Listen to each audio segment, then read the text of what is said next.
Gijs gooit het aanmaakblokje in het prullenbak en steekt het aan. Het vuur vlamt meteen op. Hij gooit de poster op en daarna de stapel brieven. Het vuur knettert. Nou Frits, daar ga je. Gooi jij die kaarten daar zo op? Ik ga naar de zolder. Daar liggen die rare t-shirts die ze voor me heeft bedrukt. Ook zoiets mars. Wie gaat daar naar me lopen? Belachelijke teksten. I love darling. Ja hoor, ik heb gezien hoeveel ze me geeft.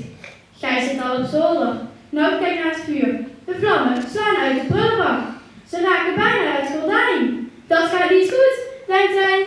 Hij moet het vuur doven. Maar waarmee? Hij grijpt het kussen en duwt het op het vuur. Maar het kussen begint ook te fikken. Shit, water! Hij rent de kamer uit. Kom maar beneden, roept hij naar de zolder. Het fikt te erg. Doof het dan, snauwt Gijs.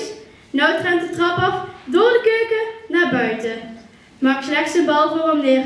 Ik heb nu geen tijd, Max. Nou rent het naar de schuur. Emmers, denkt hij.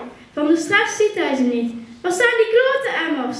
Paniekerig glijden zijn ogen door de schuur.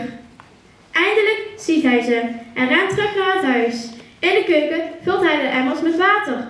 Het duurt lang voordat ze vol zijn. Met de emmers vol water gaat hij de trap op, maar op de overloop blijft hij staan. De kamer fikt en de overloop staat vol rook. Hij moet ervan hoesten. Zijn ogen beginnen te tranen en de hitte staat tegen zijn gezicht. Gijs, roept hij naar zolder, maar hij krijgt geen antwoord terug. De zoldertrap staat vol zwarte rook. Gijs is boven. Hij weet dat er maar één ding is dat hij moet doen. De zoldertrap opgaan en Gijs redden. Hij hoestend kijkt hij naar de zwarte rook, die steeds dikker wordt en nu ook de hele gang vult. Hij heeft het gevoel alsof hij geen lucht krijgt.